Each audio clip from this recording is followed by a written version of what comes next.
Woohoo!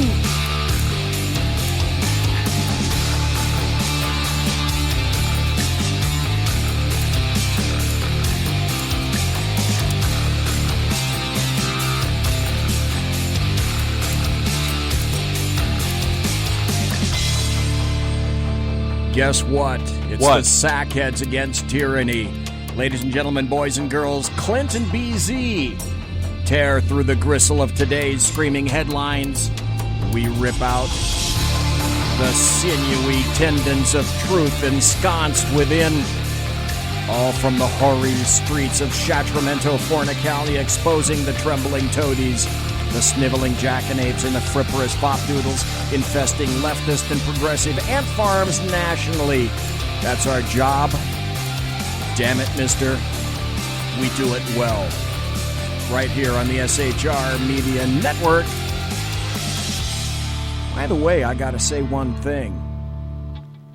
Thanks for the Diet Pepsi. You're welcome, Monsieur. You're welcome. It's the least I can contribute when I stroll in here at 2 minutes before the go time. And as I used to tell my lieutenant, that's the least I can do because that's the best I can do. Right. So it's the least I can do, as you well know. So that comes. So it's the least I can do. No surprise. To at least bring you a Diet Pepsi, right? And arrive 2 minutes before go time, as opposed to 7 minutes before go time. Hey, but look at it this way. Over on the board to your left, my right, at least we've got a sampling of topics with which to choose. We do. I have a couple samplings of topics myself as well to bring to the table. And that would be outstanding. But before you sat down, as you were sitting down, you happened to say that you have a story. And as everyone knows, I love your stories. I love them. I'm gonna have a news story for you this time. Oh, you mean a news story? I haven't. God dang it! Do you want? Okay. Do you want to? Oh man, I wish I could tell you this story. Okay. I have to tell you. I have to tell you. Okay. I have to tell you this story. Tantalize the people that are listening and watching. I have to tell you this. I have to tell you this story off air. I wish I could tell it to you on air, but I cannot. You tell have to tell it to you on some air. Some names must be changed to protect some names protect the guilty. Correct.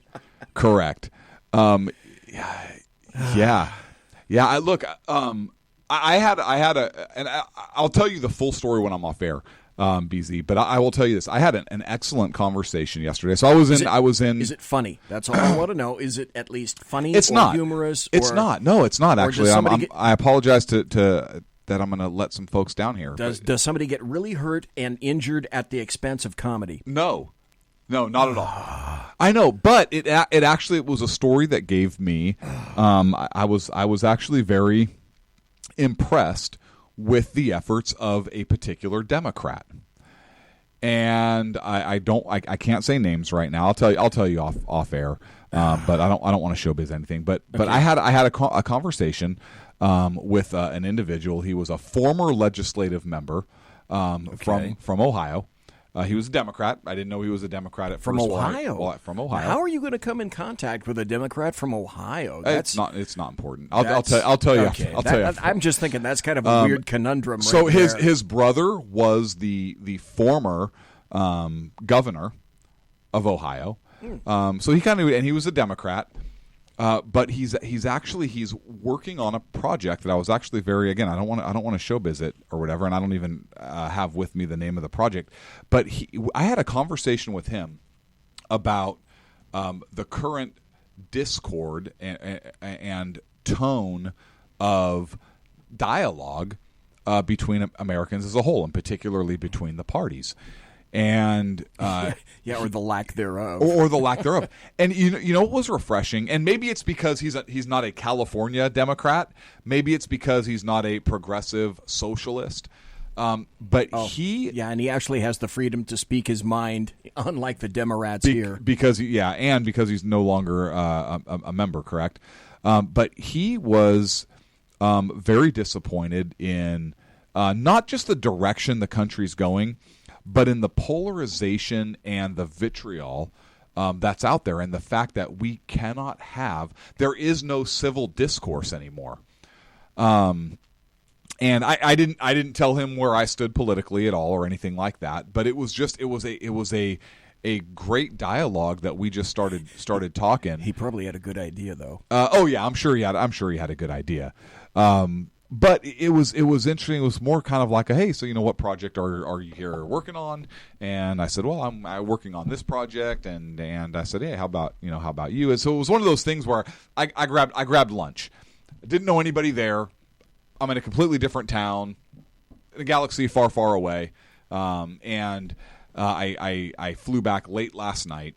But and boy, your arms are my arms really tired. Are my arms tired? Yeah. I'm sorry. I took the Schlossen cut off. I got out of the car, cut off my Schlossen, got back in the car. I know. See page 60. Yes. But anyways, so I was getting lunch, and so I guess this is turning into a story, but it's not a funny story. It's actually kind of a refreshing story, I guess.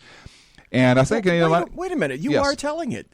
You're telling it. I am. You are telling the story that you said that you weren't going to tell. But I'm not giving the entire context, and I wish I could. So I say, is anybody sitting here, by myself, kind of eating lunch? I didn't tell him that, but he was kind of sitting by himself, like one seat kind of diagonal from the empty seat I wanted to take.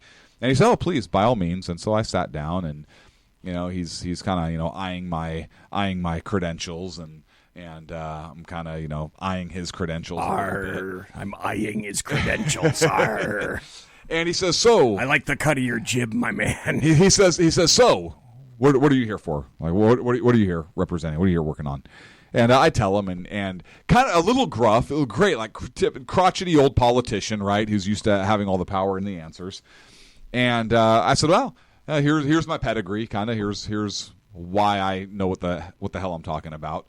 And he said, oh, okay. I think his exact words were something to the effect of, and what do you think makes you an expert on that, or something like crotchety like that? And I said, oh well. Yeah. Oh, okay. Well, actually, I do know how you responded to that. I did. I said, well, let me tell you, since he asked. And he was like, oh, okay. Wow, that's pretty impressive. I said, thank you. And so I said, how about you? What are you here working on? He ends up telling me, and he ends up in a pretty well thought out, longer conversation or explanation about what his project is, about how he wants to bridge not necessarily the policy gap between the two parties, but how he wants to bridge the lack of communication and basically teach the current people who are in certain positions maybe how to have healthy, constructive dialogue as opposed to just digging in polarization, very venomous dialogue. And it was refreshing to hear. And like I said, we really didn't talk about policy. I had no idea whether he was a Republican, Democrat, conservative, progressive. I kind of had an idea he wasn't a socialist. But I had no idea what his political affiliation is, which was a very nice conversation. He told me when he was kind of talking a little bit about his background. He said, okay, so offhand, his name, when he told you his name did not ring a political bell with you then? No, okay. it did not. The only reason I knew who he was is because on his credentials it listed his name and kind of where he was in terms of his position. Or former position, if that makes sense, and okay, that's right. Really all I kind of knew about him. So he wasn't like he wasn't patting himself on the back. He wasn't a braggart or anything like that. But it was actually I said, and I actually thanked him for working on a project that I believe is lacking today in American politics. At all levels, the local level, the state level, the federal level, and I said, hey, you know what? I said, I want to thank you for the project that you're working on. I think it's very, very important today, and I think he could tell that I meant it, and he took that. I could tell by his reaction. I don't think that these folks are used to being sincerely thanked for something. Well, I wonder how that came to be. And and he looked genuinely appreciative of the compliment. And look, the fact that you have a Democrat, Republican, any party, but the fact that you have an individual, he happened to be a Democrat in this case, who's working on a project like that, actually restored a little bit of faith in me, inside me personally, in not just the Democratic Party. I was happy to see that there's that movement within the party, within that party. I do not want a two-party system where it's Republicans and socialists. Friggin' dangerous. But I was happy to see that there is that movement within the Democratic Party. I'm happy to see that there's that movement at all. And to be honest with you, I was a little, and maybe this movement exists somewhere in the Republican Party, or a Republican is starting this somewhere. Maybe there's a Republican that's partnering with this individual in this endeavor. So my caveat is I do not know. I do not have that information.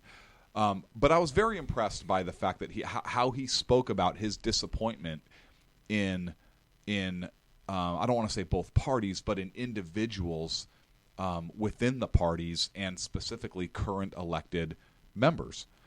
And it was across the aisle. He wasn't blaming any one side or the other. So it was nice. I guess it's my long-winded story. It's not a funny story. I apologize. But it was pretty good. It was nice to see. So I figured I'd share that with you. Okay, here's my looking askance eye. Okay. Like you're incredulous, like you don't believe. I'm not. I'll believe that when I see it. So I can tell you, that I know it's a good project because of the venue that this was in. It's legitimate, and that was his purpose for being in this particular location. Okay, now that part I get. I understand that, but did he? The devil's always in the details. So what did he hint at any way that he plans? In other words, okay, nice goal, cool, great, wonderful. How the hell are you going to do that? So it was actually a workshop that my understanding of what he was doing was it was a workshop where he was able to, or is attempting to, work with the individuals and getting the information kind of out there. Specifically, what's his plan look like? We didn't get into those specifics, but I'll tell you, the fact that he was actively working on something, the fact that he was that he was where he was, and that was his mission, which was confirmed by documentation, which means given this particular venue, I was impressed. So it's going somewhere, or at least it's gaining traction, and there is a push in certain circles to let it go somewhere, or to help it go somewhere. And I give you more information after the break for where this was and so forth. I don't want to get into it on the air right now. I know where it was. I just didn't know the specific venue. But like I said, the devil's always in the details. And the other thing is, good on him for having that idea, and good on him for introducing it into the ozone and saying that I'm willing to be, I am a willing accomplice in trying to shake hands across the aisle these days. Wonderful. Okay. The first people he should be talking to are those on his side of the aisle. And yeah, probably. But look, are there some on our side of the aisle that espouse a bunch of garbage? Of course there are. So personally, I really don't care where he starts. Yeah, my personal opinion is I believe he should start on his side of the aisle, because I believe there's more of that coming from the left, for sure. God, yes. But if he's reaching in all of, I know he's working on it. I believe, just based on his affiliation, that he's working on it within his party. The fact that he wants to kind of work on that globally is a big deal to me. I was very, very happy to at least somebody is, even if it goes nowhere, at least my faith is kind of restored in that, there are folks out there other than us, and folks that are in the political arena, maybe not many, but somebody that I met who gives a shit. and Okay. that was healthy for me to see. Okay. Because I'm at a point where my faith in a lot of things politically is shaken. And we've talked about this before in terms of where we are as a country, specifically where we are and how we're courting socialism. Outwardly courting socialism scares the crap out of me. That's interesting because we've got an article. We've got something that we'll be referring to a little bit later. Yes, I saw that, and we'll bring that up. We'll address that particular point. But I do have one more story. I was going to say, you said that you have a story that you want to talk about, and I'm guessing that's with politics or something like that. I do, but I actually have a personal, like a story that happened, and I don't know that I was going to tell. It's not. I don't know that it's really. A story. I don't know that's story. really. I like funny stories. So I was camping this over the weekend, and it was sweltering hot. It was like 108 degrees, and in the Mendocino National Forest. Wait. Now that's where the big ass fire is. Way to showbiz the story, BZ. Wait.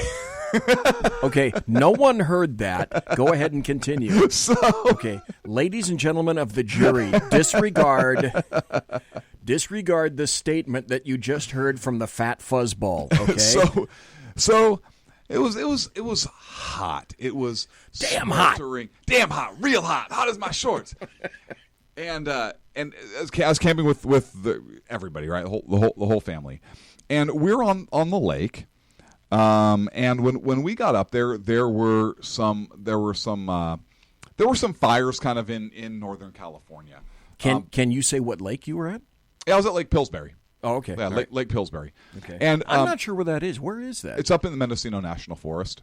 Yeah, so if you take 20 up through like Clear Lake and Upper Lake, okay, and then you take Elk Mountain Road in to the Mendocino National Forest, turns into M1, and it's a dirt, like it's literally a 4-wheel drive dirt road. Okay, so you're not really anywhere near the coast. No. It's inland. But you're north of Clear Lake. Correct. Okay, yep. Gotcha. Northeast of Clear Lake. Oh, okay, all right, gotcha. And so we're out on the boat one day, and it's pretty hot, and towards the afternoon, this is what I see. Oh, okay. All that's right. not clouds. That's an indicator. Yeah. That's not clouds. That's fire and big smoke cloud right on the other side of that hill, on the other side of that mountain. So, of course, we motor back into where there is no cell service. There is no internet. There is no your communication is with other people. There is one store that's kind of at a crossroads, where like dogs and cats and chickens and everything run across the countertop as they say, "What kind of sandwich would you like me to make you?" Yeah. They sell Band-Aids by the individual Band-Aid. Right, rural, just a bit rural. Like literally by the Band-Aid. Like, I need a box of Band-Aids. It's like, well, that'll be $79.95. Yes, it's like, well, it's 50 cents a Band-Aid, and there's 30 in this pack. So do the math.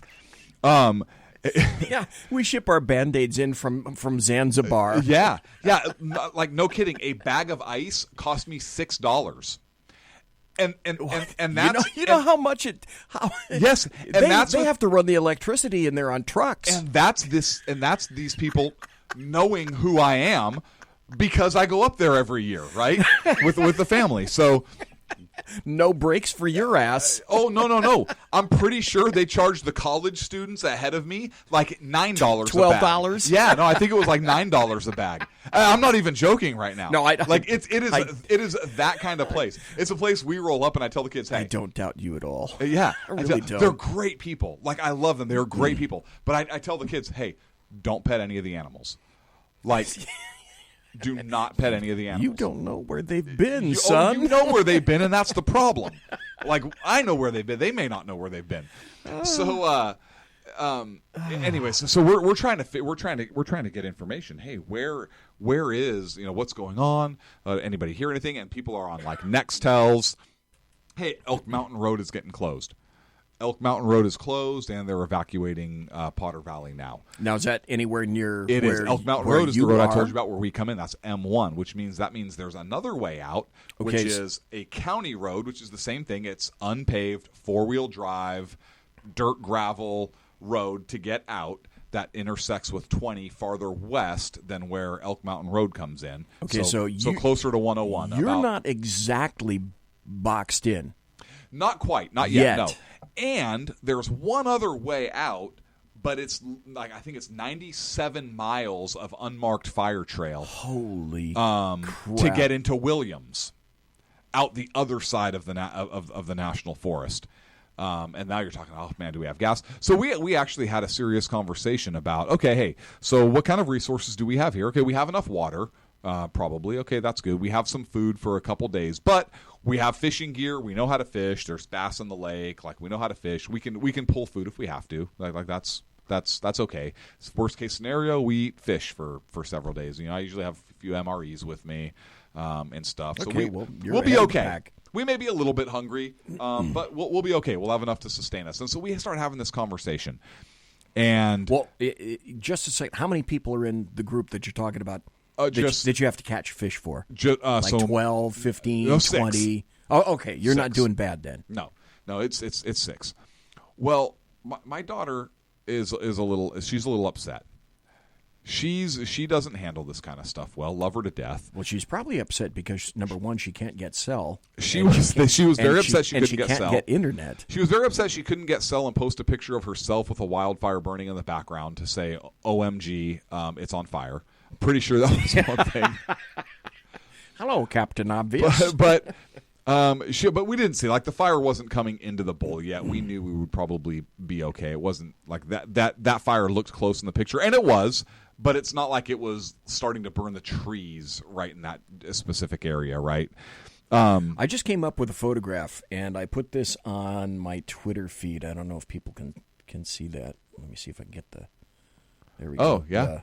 This is the car fire. If the camera will focus. Car, CARR. Right, 2 R's. This is the car fire from 35,000 feet. So to give some folks some perspective on these fires, these are actually 4 wildfires that have joined into one.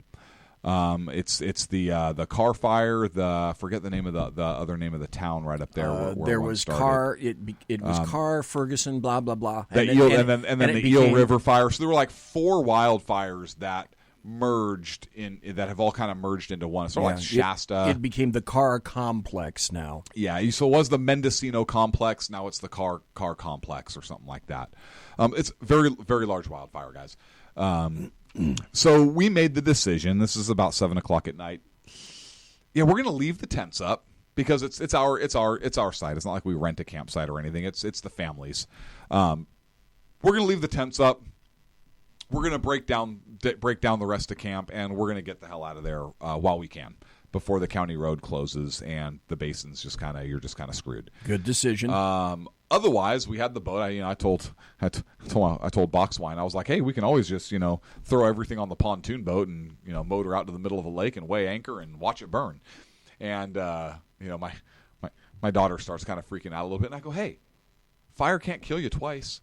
Worst thing that happens, it'll happen once. She didn't think that was as funny as I did. I thought it was hilarious. And then you followed it up with, "Hey, honey, did you see one of the new Josh Brolin movies where he's a firefighter? Did you happen to see that one?" Yeah, her not so much. She was thankful that we decided to pull pitch, and we did. So we pulled up and headed out, and I want to see if I took a picture. Heading out, so this is kind of after we made our way out of the basin. So you're at the lake now. From where you are at the lake, where is the fire in relationship to you? And can you tell what direction it's moving? So it was moving kind of northeast at that point, and the fire was south of us. Now is it moving towards you? At that time, it was just kind of. It was not. It was moving a little bit.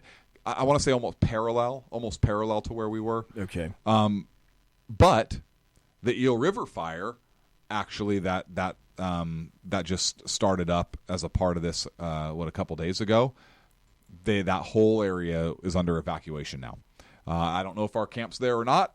I'm trying to figure out kind of what's burned, but as we're on our way out, so this is after the county road, so after about 19 or 20 miles of road back out to this other rural road, but we're kind of out of the mountains. This is what we see. And I don't know if you can see it, but right there is it's like right in front of you. You see the fire kind of coming along, cresting the top of the mountain and along the side and kind of around the side of the hill there. And so for the folks that don't know, the green, that's trees. And the light stuff, that's brush. And both of those things burn like bastards. Yeah. So if you think that the light stuff is just earth and, hey, no problem. No, that's going to be brush and grass, and it's all dry because in California right now, there is no humidity. Yep. None. And Zero. And there's no water because the Democrats won't allow us to build. Anyways, that's a whole different story. Yeah. So this direction right up here, the lake is right back in here. Okay. So that kind of gives a little bit of Now, the road that you're on and where you're taking that from, and considering the photograph, does that road go towards that fire? So we're kind of bypassing like this, if that makes sense. So we're coming out of where the lake is, and the fire's kind of moving this direction. So we're almost doing that. At that point, we're kind of just outside of where the fire would be coming and kind of skirting it. And then we ended up heading west on 20 about 4 or 5 miles until we hit 101. And then, the Hopland fire, that was the other one. We headed south on 101. There you go. Through Hopland. But that was the Hopland fire was still east of us. We went south through the town. And we went, so instead of taking Highway 20 back through Clear Lake, which is how we get back to where we needed to be. That's how I get to Fort Bragg. That was gone, or not gone, but closed. So we ended up having to take 101 all the way down around through to 37, all the way back over. You went down through Petaluma, then you went into... you had to go back into Napa, through Napa. Yeah, so it turned a 3-hour jaunt into about a 4.5-hour jaunt. Right. By going out of the way, but that's okay. I'd rather, honestly, if it were BW and I, we probably would have stayed an extra day or two, and we could have gotten out if we had to, or go out into the water. Not a big deal. But with the kids, just not worth. I have to ask you a question. How close have you ever been to a wildfire?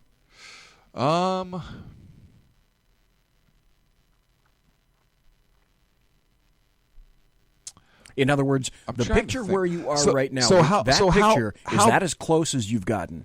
I'm trying to think, because I've been through a few things, and I'll tell you this: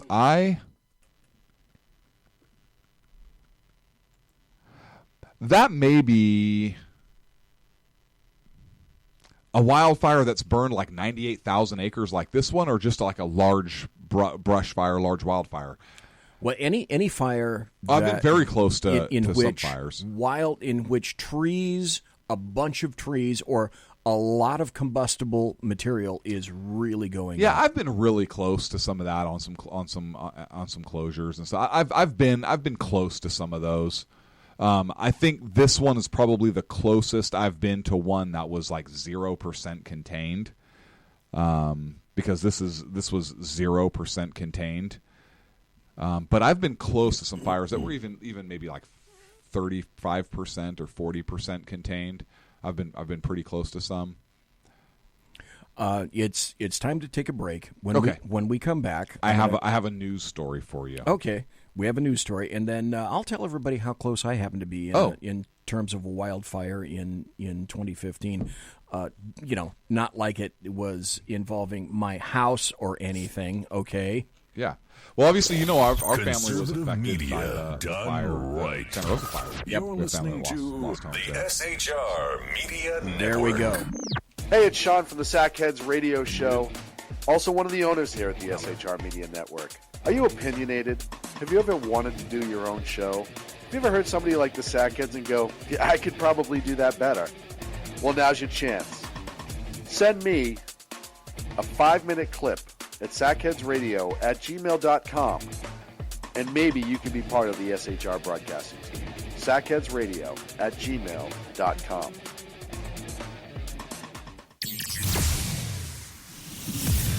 Broadcasting behind enemy lines in occupied California, a mere 2 miles from the state capital, the bloviating Zeppelin's Berserk Bobcat Saloon radio show can be heard every Tuesday and Thursday night at 8 p.m. Pacific and 11 p.m. Eastern, only on the SHR Media Network. Go to shrmedia.com to listen. You can also watch on the SHR Media Facebook page and the SHR Media YouTube channel. No goldfish were abused in the making of this ad. When dirty politicians, shadow governments, and deceptive Islam blind the world with fake stream media smoke, their only fear is one man with a cane. I'm Dave Milner. Join me through shrmedia.com, highplainstalkradio.com, and the Western Free Radio Network at Spreaker, YouTube, and iTunes for a different perspective weekly on the Unpleasant Blind Guy. And catch me on Jeff Mitchell's EDL Radio on blogtalkradio.com. There's no surrender ever, because truth is not always pleasant. Hey guys, it's Sackhead Clint. I'm excited to tell you about a brand new show here on the SHR Media Network. I'm teaming up with the one and only all-powerful, the bloviating Zeppelin, sitting here to my left, bringing to you a fresh new show here on the network. It's Against Tyranny, and we'll be picking up where the Sackheads left off. Excited to be with you, sir. Sackheads Against Tyranny. We're going to chat. We're going to chat Wednesday nights. S-H-A-T. Sackheads Against Tyranny. Wednesday night, 11 p.m. Oh, it's the same time, right? 11 p.m. Eastern, 8 p.m. Pacific. Same SAC time, same SAC channel. Yep. SHRmedia.com. See what I did there? It's your business diva here, Melanie Collette. I am inviting you to a front row seat as I discuss some of the most intriguing details of wealth and finance with today's movers and shakers in the world of business. Listen in and discover financial truths on a global, domestic, and household scale. Uncover topics that will impact your wallet today and in the future. Money Talk with Melanie airs Monday through Friday, 5 p.m. East, 2 p.m. West, right here on SHR Media and High Plains Pundit Talk Radio. You can't afford to miss it. Human by race, Christian by faith, American by nationality, and conservative by choice. Reverend Ralph J. Chittum Sr. is the right guy on SHR Media from 8:05 to 9 p.m. Monday through Friday. And if on the rare occasion I am ever wrong, I will still always be right. The right guy on SHR Media. Hey, this is Michael Wright. And I'm Shannon Wright. Join us for The Right Way with Shannon and Mike, Monday through Thursday from 7 to 9 a.m. right here on SHR Media. Why are they joining us? For fun things like sports, politics. Oh, maybe some news and entertainment? And all kinds of other things. Money and recipes and events, all kinds of stuff. Yeah, so join us Monday through Thursday, 7 to 9 a.m. here on shrmedia.com. Hey, BZ. So the plan's working. You got rid of Sacco. Sean is now stepping away. I never even saw him. And I know, and insidious. You know, we talked about this for, for the last 3 years, and finally coming to fruition. You know I'm still in the room, right? It's almost like he's here still. Did you hear that? Yeah, it's kind of... It's amazing. It's kind of at you. It's kind of eerie. Poltergeist. Like a poltergeisty thing. Yeah, Sackheads Against Tyranny. You're listening to the SHR Media Network. Ladies and gentlemen, boys and girls, we are back. The first half hour is gone. You're listening to the Sackheads Against Tyranny show with myself, BZ, the Bloviating Zeppelin, and also Sackheads Clint directly across from me. And welcome to everybody. Welcome to everybody being in chat. We got Mike in chat, Whiskey Dale's in chat, Dave Milner's in chat, Beantown Billy's in chat, and one viewer happens to be in chat. So welcome, one and all, to everybody. And Clint said that he happened to have a story, and we got a ton of stories to refer to over there. But, hey, before we get to your story, I was going to tell you a quick wildfire story. Mm-hmm. Back in 2015, the year before I retired, we had a wildfire come very close to my cabin. I happen to live up in the Sierra Nevada mountains. My wife has a house down here, but my house is up in the Sierra Nevadas, up Interstate 80 at about the 4,000-foot level, so I'm in the big pines, etc. There was, in 2015, a massive wildfire that was coming directly towards my house, and I'm on the side of a hill. Then there's a river at the bottom of this hill, and across the river is another county. So the river divides two mountain counties in California. And the fire happened to be moving right towards me. Now, let me pose this question to the people that are listening live right now, and the people that are in the chat room, and the people that are listening in podcast later on. Let's say you had 5 minutes to decide what it was that you were going to take and remove out of your home, and you had to triage everything that you've kept in your life in that house in 5 minutes. What would you take? And that was the situation that I found myself in. Now, at the time, because we had an inkling that the fire may be moving in our direction, I had about 4 people with me moving stuff into 2 pickup trucks. But it's like the equation is, what do you consider valuable in your life? Is it just your photographs? Is it your furniture? Is it some kind of an antique from your family? Is it personal paintings? What is it that you have to take out of your house? And that's the situation that I faced. And it was very, very unpleasant. And I'm watching from the patio, the deck of my house. It's a great Trex deck. And I'm looking across the canyon at flames that are probably an eighth of a mile away. And the flames, I'm listening to the trees. I don't know if you've ever heard trees explode in a wildfire, but trees explode when the heat gets sufficiently hot. And I'm watching trees explode.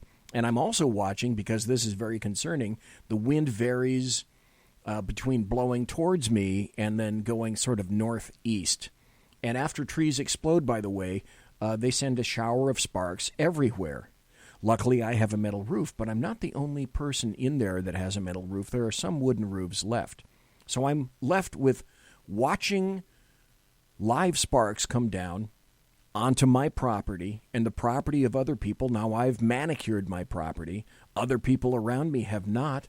So I have to be mindful of, that's how fires start, is they send live sparks and they're falling all around me. And then the smoke is thick as hell.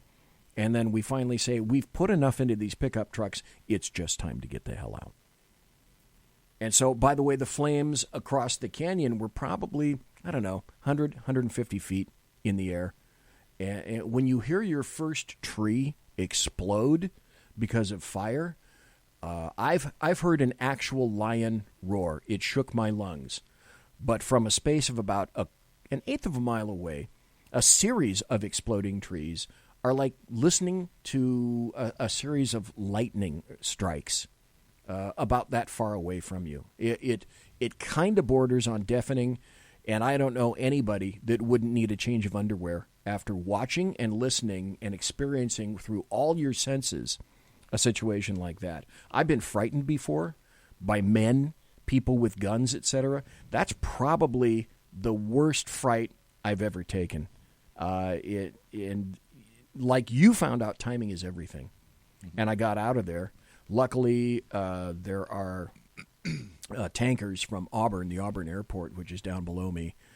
And they had a lot of tankers and equipment up there very quickly. And because it was moving towards a populated area, we got a lot of tanker activity and a lot of helicopter activity. Because they had lots of wire. The reservoir, there's a big reservoir down below. And there's another lake that they access to if they want to dip the big water bags, etc. So I lucked out. I got to tell you, I lucked out. You did. And a free bath. You got a free bath, too. Because you stood underneath all the water. Right. I didn't important. get a free bath, but I will tell you this. A long time ago in a galaxy far, far away, when I was working for KFBK, before Morton Downey got there and before Rush Limbaugh got there, I got sent by KFBK to go up to cover a fire in Placerville, and it was another wildfire. So I was standing in the middle of Highway 50 with my cassette recorder, and I was talking to other people watching the fire, and the fire is arcing towards me.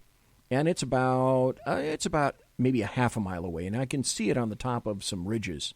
And then I hear, and a big plane flies over about 100 feet above us on Highway 50. And I think, wow, that is really cool, until I got hit with about 75,000 pounds of that orange slick fire retardant, which went all over me. It's viscous as hell. It's chewy. It's gummy. It's nasty. And it killed my tape recorder. I'm sure it did. And no offense, but it couldn't have happened to anybody better since you were media. That's some funny shite. Yeah, that made my day. Yeah. Okay, time to get down to business. What's the date today, by the way? It's August the 1st, the first day of August. So this came about for immediate release, July 31st, 2018. Okay, yesterday. It's a press release from Alex Padilla, California Secretary of State. Alex Padilla? Correct. And I would like to get your take. I'm going to read the entire press release because it is worthy of release. It's about a page. Okay, well, you're about to tell me a story that apparently I am completely unfamiliar with. I thought this was the case. Yeah. So, okay, this will be new to me. So this is directly hot off the press from the Secretary of State's office himself for immediate release, yesterday's date. Sacramento. Today, California Secretary of State Alex Padilla unveiled census2020.sos.ca.gov, a new web portal that will provide news. SOS. Secretary of State. Oh, okay. I thought they meant... No, Secretary of State. Okay. A new web portal that will provide news and resources for Californians leading up to and during the 2020 census. Okay. As the first resource offering, as the first resource offering, the portal will provide a link to help interested Californians officially submit their public comment on the 2020 census through the Federal Register. The U.S. Census Bureau public comment period ends Tuesday, August 7th, 2018 at 11:59 p.m. Eastern Standard Time. Quote, by the way, I'm quoting this entire letter, but in this letter, in this press release, there's a quote. So, quote, the stakes of the 2020 census are incredibly high for all Californians. Secretary of State Alex Padilla said, quote, for decades, census directors under both Democratic and Republican administrations abided by department policy, and did not include a citizenship question. The Trump administration's decision to include a citizenship question on the 2020 census completely disregards science and proven methodology. Jesus. I urge all Californians to speak out and submit a comment, not submit your comment, not submit any comment you'd like to address the government, but submit your comment urging the exclusion of the citizenship question. So they're not providing you this portal as a means to express your opinion as a voter. No. This portal is so you can express your opinion. Yes. It's not your opinion. Correct. It's all about their opinion. You need to buttress up us. So you need to support us. Yes. Let me continue. So, because I want to get your full take on this, because I have a feeling you're going to blevy, and I'm just going to watch the fireworks. Continuing, quote, the Trump administration has clearly chosen to question the citizenship of every person in America in an effort to discourage diverse communities from participating. A census undercount would cost California its rightful share of billions of dollars in federal funding, as well as our due representation in Congress. On March 26, 2018, the Secretary of Commerce agreed to an alleged, in italics, in this press release from the California Secretary of State, alleged Department of Justice request, and announced the last-minute addition of an untested and unnecessary citizenship question on the 2020 census. On March 29th, the Census Bureau formally submitted the questionnaire to Congress with the citizenship question added. California immediately sued to challenge the addition of the question. I'll hold my tongue too because I'm about to blevy on that. Let me repeat that so that you guys can understand. This is a something that is required by the United States Constitution. It's required of the federal government. It is a federal issue. Let me read you this sentence again. California immediately sued to challenge the addition of the question. Recently, however, documents made public through a public records request suggest that Commerce Secretary Wilbur Ross pushed the addition of the citizenship question, contradicting the Trump administration's previous claims. Quote, "It's simple.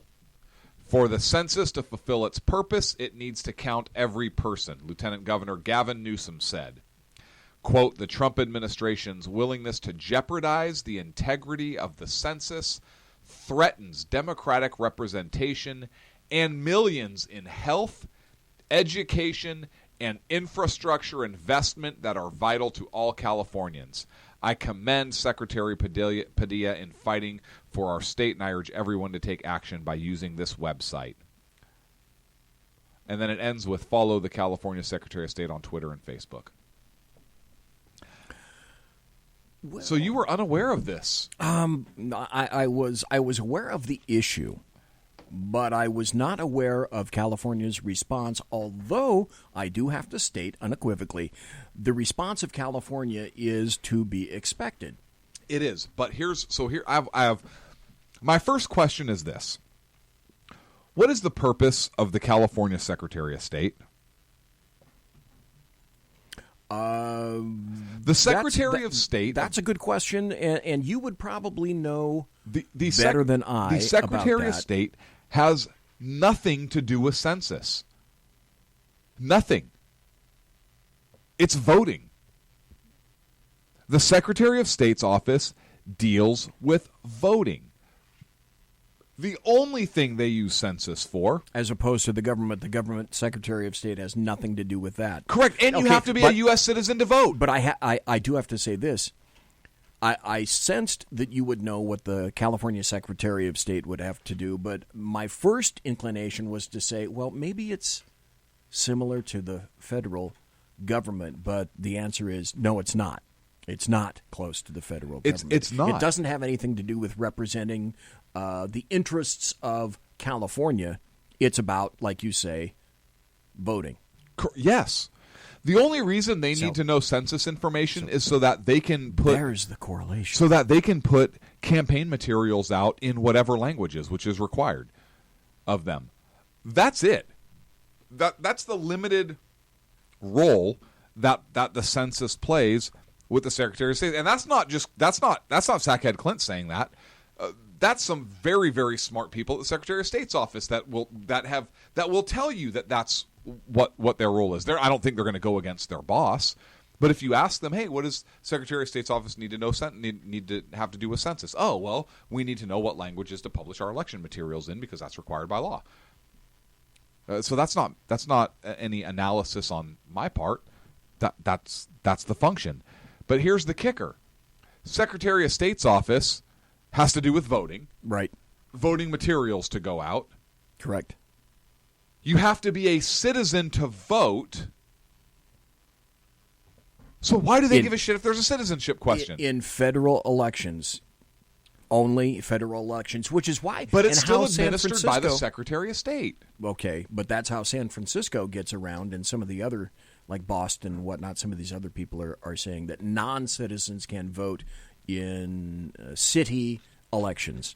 But they're pissed because they can't make that a federal law that allows anybody illegal to vote.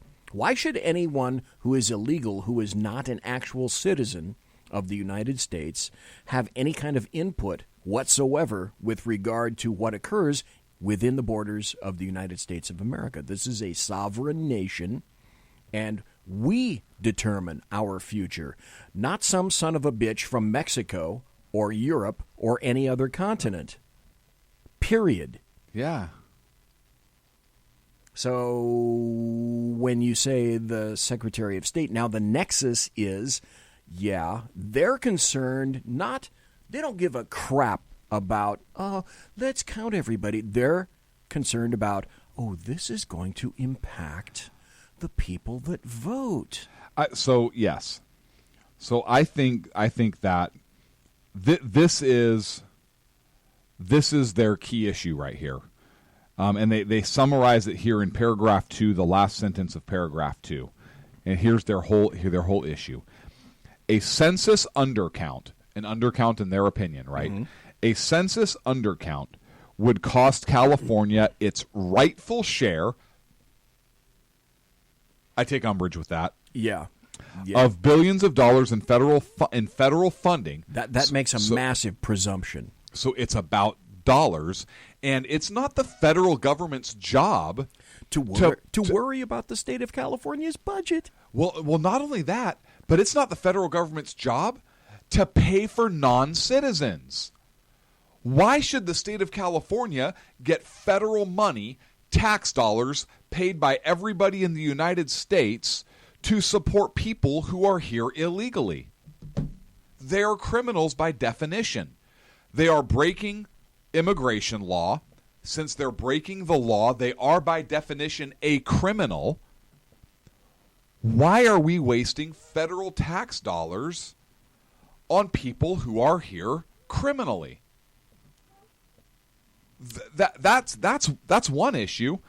So it's not, look, California, if you're so flush with money that you want to spend your own state dollars on people who are here. Wait a minute.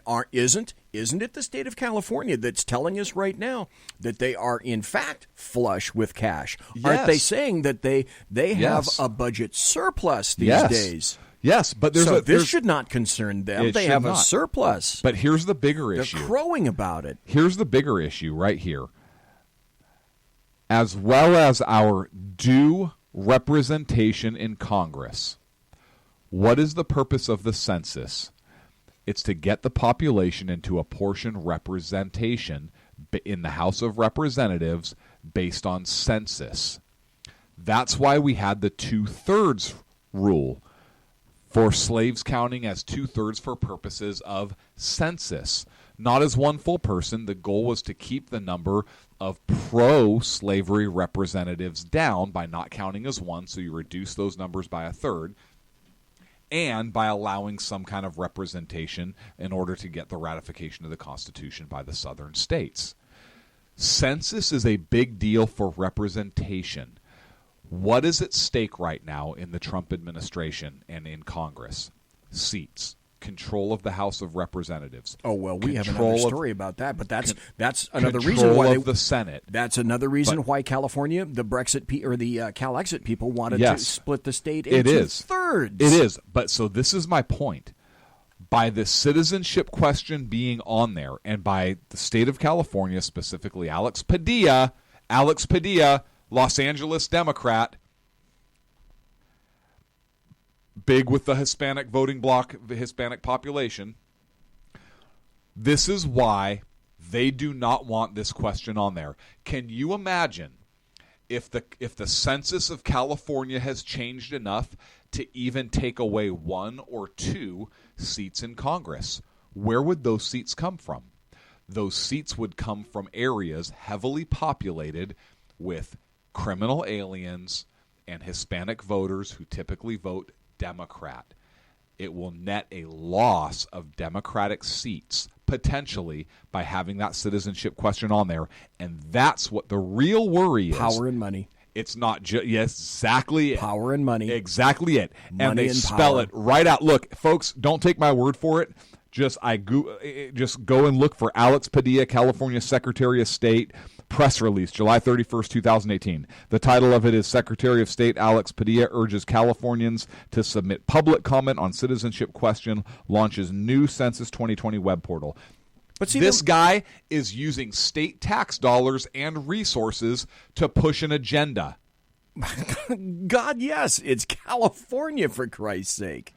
Can you imagine if a Republican had that? Oh, they're making a massive presumption, though. Also, the presumption is that if an Hispanic household, it doesn't have to be Mexican, it can be, I don't know, pick a household of Chileans or something like that. But getting a piece of paper in the census, that is indicative that everybody there is going to be untruthful and they're not going to fill it out, and they don't want to be Americans, and they're not going to be truthful. So that's the presumption that they're making, that they're quaking in their little boots with fear. I think the presumption they're making is that people are going to fill it out honestly, and they're going to check the "I'm not a U.S. citizen" box. Because they're going to be afraid. That was my point. Yeah, what happens? But when they're they going to check the citizen box when they do check the box that says "I'm not a citizen." But that's the thing; they're going to. So, is the next push with state tax dollars going to be just lie to them? Yeah, well, it's of course it is. It's an if-then equation.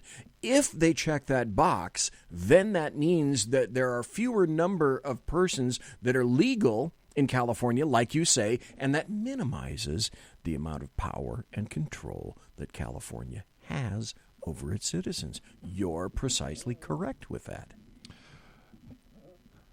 I read that and I almost lost my mind. Do you see how craven that is? Of course I do. That's incredibly craven, of presumptive. Course I do. It's just, I played this last night, and I got to play it again, because these are some of the representatives that you have that are this brain-glazingly, incredibly stupid. This is some chick in Congress talking on C-SPAN, and she's talking to somebody from, I think, ICE or DHS about illegals. And essentially, if you listen closely, what she's saying is she doesn't know that being an illegal is a criminal violation and or can be a civil violation as well. Listen to this. Mr. Albans, would you send your child to FRCs? Again, I think we're missing the point. These individuals are there because they have broken a law. There has to be a process. They have broken a law only as deemed so by the president with his... No, ma'am. They're there for violation of... She thinks the president created this separate law, yes, delineating certain personnel as illegal. Of the Immigration of the U.S. Nationality Act. USC 1325. That's illegal entry is both a criminal and civil violation. They are in those FRCs pending the outcome of that civil immigration process. They have broken the law.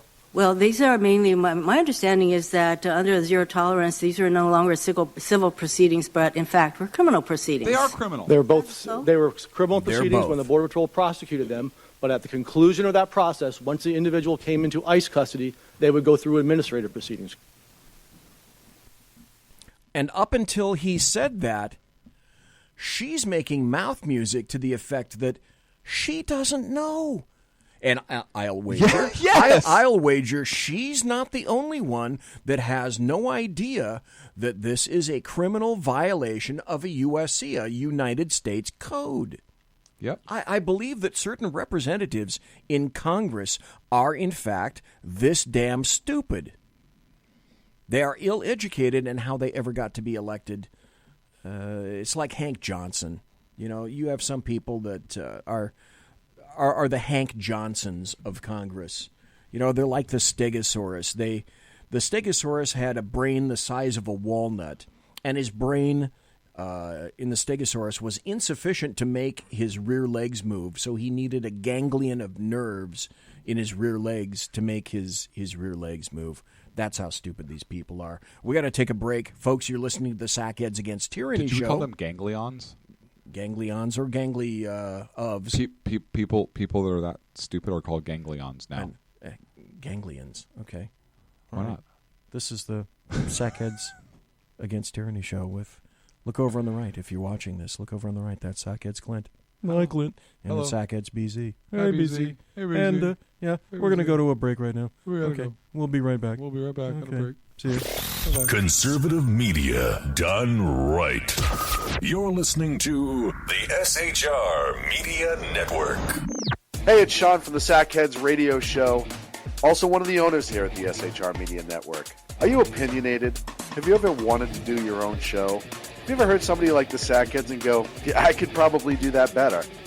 Well, now's your chance.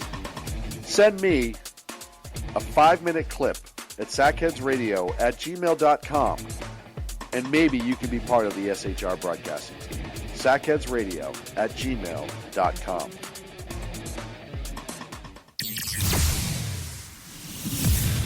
Broadcasting behind enemy lines in occupied California, a mere 2 miles from the state capitol, the bloviating Zeppelin's Berserk Bobcat Saloon Radio Show can be heard every Tuesday and Thursday night at 8 p.m. Pacific and 11 p.m. Eastern, only on the SHR Media Network. Go to shrmedia.com to listen. You can also watch on the SHR Media Facebook page and the SHR Media YouTube channel. No goldfish were abused in the making of this ad. When dirty politicians, shadow governments, and deceptive Islam blind the world with fake stream media smoke, their only fear is one man with a cane. I'm Dave Milner. Join me through shrmedia.com, highplainstalkradio.com, and the Western Free Radio Network at Spreaker, YouTube, and iTunes for a different perspective weekly on the Unpleasant Blind Guy. And catch me on Jeff Mitchell's EDL Radio on blogtalkradio.com. There's no surrender ever. Because truth is not always pleasant. Hey guys, it's Sackhead Clint. I'm excited to tell you about a brand new show here on the SHR Media Network. I'm teaming up with the one and only all-powerful, the bloviating Zeppelin, sitting here to my left, bringing to you a fresh new show here on the network. It's Against Tyranny, and we'll be picking up where the Sackheads left off. Excited to be with you, sir. Sackheads Against Tyranny. We're going to chat. We're going to chat Wednesday nights. S-H-A-T. Sackheads Against Tyranny. Wednesday night, 11 p.m. Oh, it's the same time, right? 11 p.m. Eastern, 8 p.m. Pacific. Same SAC time, same SAC channel. Yeah. SHRmedia.com. See what I did there? It's your business diva here, Melanie Collette. I am inviting you to a front row seat as I discuss some of the most intriguing details of wealth and finance with today's movers and shakers in the world of business. Listen in and discover financial truths on a global, domestic, and household scale. Uncover topics that will impact your wallet today and in the future. Money Talk with Melanie airs Monday through Friday, 5 p.m. East, 2 p.m. West, right here on SHR Media and High Plains Pundit Talk Radio. You can't afford to miss it. Human by race, Christian by faith, American by nationality, and conservative by choice. Reverend Ralph J. Chittum Sr. is the right guy on SHR Media from 8:05 to 9 p.m. Monday through Friday. And if on the rare occasion I am ever wrong, I will still always be right. The right guy on SHR Media. Hey, this is Michael Wright. And I'm Shannon Wright. Join us for The Right Way with Shannon and Mike, Monday through Thursday from 7 to 9 a.m. right here on SHR Media. Why are they joining us? For fun things like sports, politics. Oh, maybe some news and entertainment? And all kinds of other things. Money and recipes and events, all kinds of stuff. Yeah, so join us Monday through Thursday, 7 to 9 a.m. here on shrmedia.com. Hey, BZ. So the plan's working. You got rid of Sacco. Sean is now stepping away. I never even saw him. And I know, and insidious. You know, we talked about this for for the last 3 years, and finally coming to fruition. You know I'm still in the room, right? It's almost like he's here still. Did you hear that? Yeah, it's kind of. It's amazing. It's kind of at you. It's kind of eerie. Kind of a poltergeist. Like a poltergeisty thing. Yeah, Sackheads Against Tyranny. You're listening to the SHR Media Network. You're in the second hour now. Sackheads Against Tyranny. All downhill from here, BZ. That's right, it is. I am Sackhead BZ. That is Sackhead Clint. That is Sackhead Bobcat. And we are the Sackheads, and we are Against Tyranny, live and direct right here on the SHR Media Network. We got a ton of stories. The SHR. SHR. Wait a minute. Let me find this. I know I've got one here. Let's see. Where shall I put it? Okay. Ready? Here we go. Yeah. Hang on. Ready? Okay. All right. We're on the SHR Media Network. R Media Network. SHR. Stay still just for a second there, because that's going to make it into a promo picture. Okay, there you go. Look right at the camera. Okay, perfect. I'm going to cut that. That's going to be in the blog post for tonight, that picture. Okay, good for you. All right. So we've got a ton of stories over there on the board. What would you care to go into, dear Sackhead Clint? I will take Trump tweets about Mueller for 100. Okay. That's an excellent choice, sir. So the big question is, maybe I should, or do you want to just take the thing and run with it? Just go ahead and take it and No. run. I've been talking a lot the first hour. I've been talking a lot. How about? So this is you. You go. How about I introduce it, and then, of course, naturally, because this is your nature, you just weigh in on it. This is not. Go. Okay, here we go. Trump sent out a tweet earlier this morning to Attorney General Jeff Sessions, and he said essentially he wants to stop the Mueller probe. And I think the tweet said something similar to, Attorney General Jeff Sessions should stop this rigged witch hunt right now. Bob Mueller is totally conflicted, and his 17 angry Democrats that are doing his dirty work are a disgrace to the USA.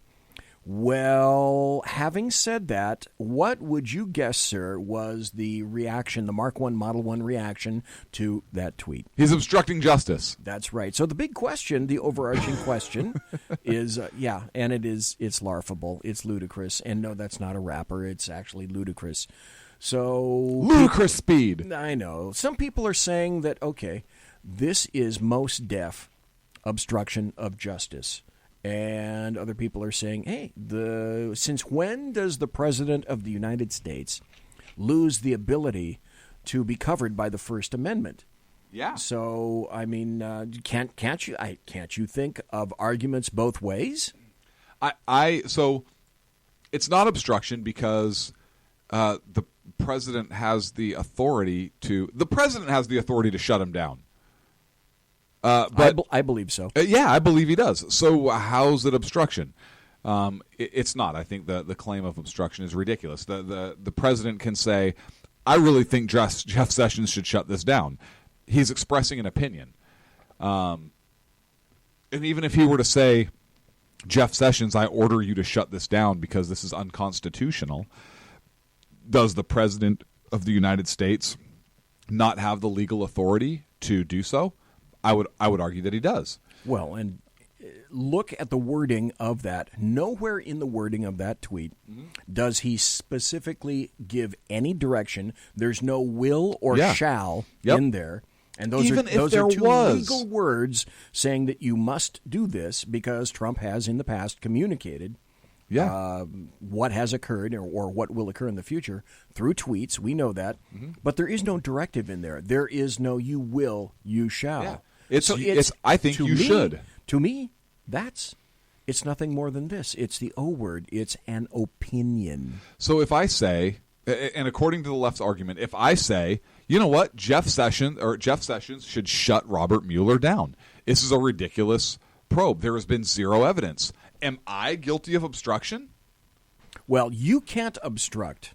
Why? You don't have the physical. The argument would be that you don't have the presence and the present ability to suggest to anyone who would take you seriously that you are obstructing. You don't have that power within you. Sure I do. The people rest with the people. The power rests with the people. I'm the people. Power to the people? So right how would I not have the power to do so? You're just one little I'm just one little. I'm a teeny tiny cog. I'm not even a person. cog. That's right. You're a serf. I'm you're nothing. A prole. You're a groundling. You're a right. sniveling jackanape. So if President Trump in their circles, if President Trump says the exact same thing that any one of us would say, he's obstructing and we're not. If Jeff Sessions said, I think President Trump should shut this down, would he be obstructing? Okay, that's a really good question. What if a leading Democrat member of Congress were to say something similar to, I think this is bad and I think this needs to be shut down? Republican members have said this. He does. That leading Democrat, whoever that may be, does have a lot more power than you do. So if he's making mouth music like that, does that mean that individual is obstructing justice? Yeah. Those are all good questions. Yeah, I think it's ridiculous. I don't think it's obstruction. I think it's him expressing an opinion. The president has a right to express that opinion. And like I said, I even think President Trump and there are people that have agreed with, have talked about this. He has the legal authority to shut the probe down, to fire Robert Mueller. He can do that. Yes. Now, politically, he shouldn't do that. Politically speaking, would that be a good decision? Well, I don't think so. That's another question entirely. Yeah, I don't think it would be a good decision. I don't think he should shut the investigation down. Mueller's looking like an ass right now. He's come up with nothing. This trial that they have going on right now, boy, what a bad day for them, right? Judge Ellis. Yeah. And we might as well jump into that too. But Mueller, look, there has been zero evidence. Look, Trey Gowdy has said this needs to stop. Shut this investigation down. This is hurting America. Why? What? That's him expressing an opinion. He can do so. But yeah, do you have the Manafort trial? You do have it up there. Question number 7. Yeah. Let's get into it. It is up there. But it kind of all falls into place, right? I mean, you've got audio. It's not going well for the government. The for government. Mueller. Yeah, Mueller's team. And it's the clue to me was when you get something from The Hill that indicates. Manafort trial day 2. Judge tells prosecutors to stop saying the word oligarch. So the judge presiding over the criminal trial of former Trump campaign chairman Paul Manafort told attorneys today, on Wednesday, to stop using the word oligarch. Find another term to use, said Judge T.S. Ellis, saying government prosecutors can instead refer to oligarchs as people who financed the campaign. Prosecutor Greg Andres pushed back by saying people in Ukraine use the term to refer to businessmen.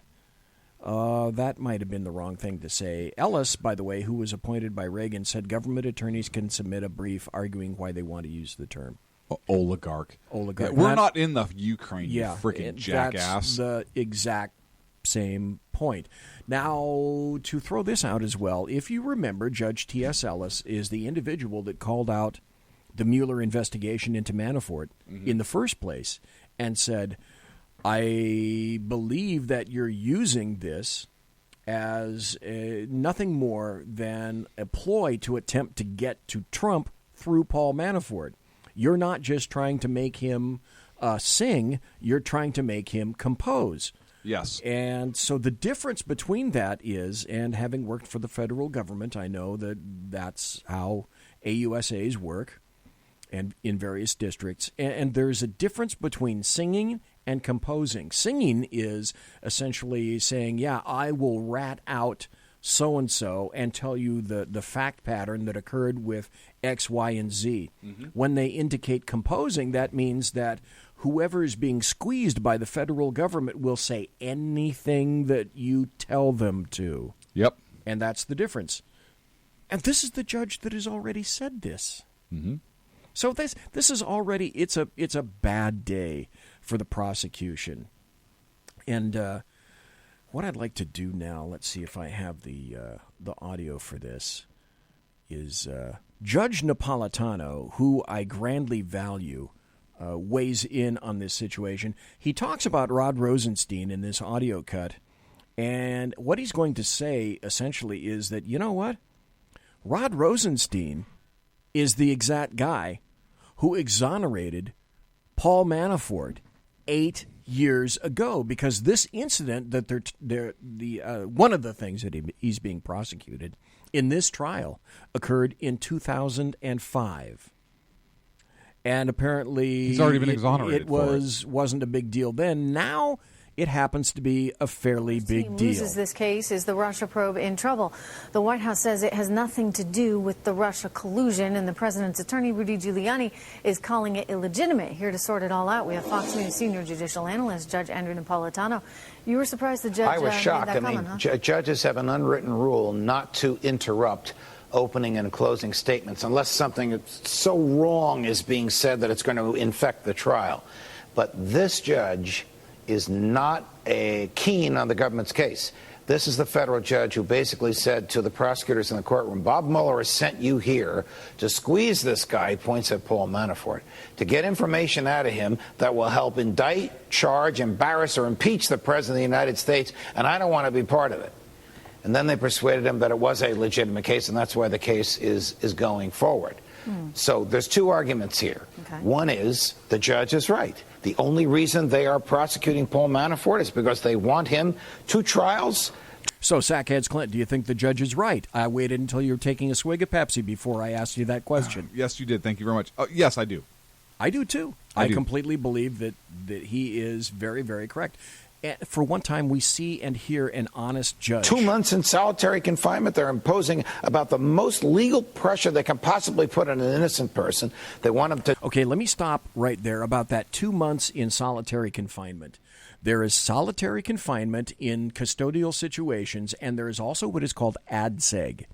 ADSEG is administrative segregation, and that's where you put in a pod or an area where you have people who are in a similar situation, specifically and precisely so you do not have to place them into solitary confinement. And Manafort has been in solitary confinement for almost a month now. That's 23 hours a day in a cell, 1 hour to get out of his cell per day. That's purposeful. That's to drive him crazy so that he'll spill whatever it is that they think that he needs to spill to the federal government. He's not been found guilty yet. They can place him in some federal venue where they have ADSEG. Mm-hmm. To me, this is cruel and unusual punishment. Squeal on something, they don't know what, on Donald Trump. The other argument is they're prosecutors. If they're looking for Russian collusion and they stumble on bank fraud, they can't look the other way. They have to keep digging and prosecute the bank fraud. Okay, fine, except the other thing that you and I both know is that Mueller could hand it off to another district. Yes. The originating district to handle, not the special counsel. The reason that he's not doing it is because he wants to squeeze Manafort to squeal. Whether he has anything to squeal about or not, that's the purpose. With the special prosecutor, as you said from the beginning, because you're going to find something along the way. Paul Manafort's lawyers are former federal prosecutors who are every bit as talented and experienced as the people on the other side of the courtroom. One of their arguments is this. Paul Manafort was investigated by the federal government, by a team of federal... Listen to this. This is the point. ...prosecutors and FBI agents for all this stuff 8 years ago, and they exonerated him.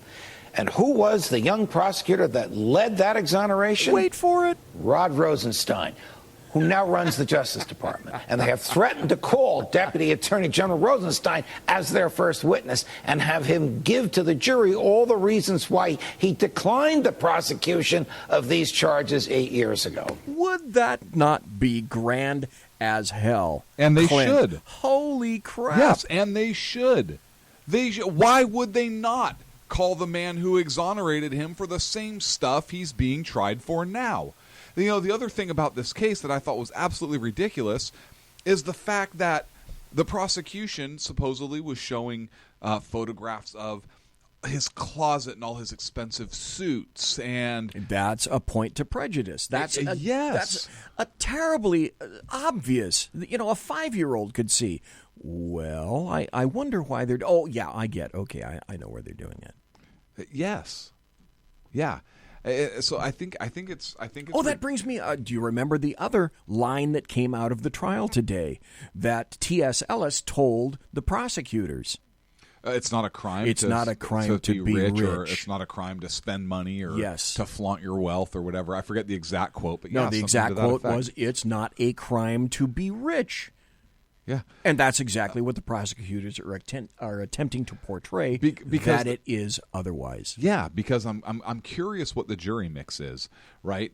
Because they're trying to paint this. Sorry, I'm getting a lot of feedback in my earpiece. They're trying to paint a picture of this rich guy has been living it up. I wonder what the jury mix is. I wonder who the prosecutor wanted for their jury. Did they want? It's half and half, male and female. However, everybody, that pool all came from a blue area, and essentially all the people that are in there. I have no idea what happened in Fort Dyer, but in any event, you can rest assured that from that particular area, out of I think it was out of Maryland, that most everyone there is going to be a government employee, and most everyone there is going to be of a certain amount of wealth themselves. So that may not play real well to them because they won't be paupers, for example. And that was going to be they're all going to lean left. That was going to be my question, right? Are they folks? Well, if they're going to be lean left, then that could be something, right? Because why aren't we giving that money elsewhere? That's a redistribution. He should be paying more because look what he can afford. That's why I asked. I wonder what that jury pool is or where they came from. Okay, let me throw this out in the mix too. One of the reasons I submit that the DOJ and the FBI are doing their level best to make sure that information does not come out to the forefront is this.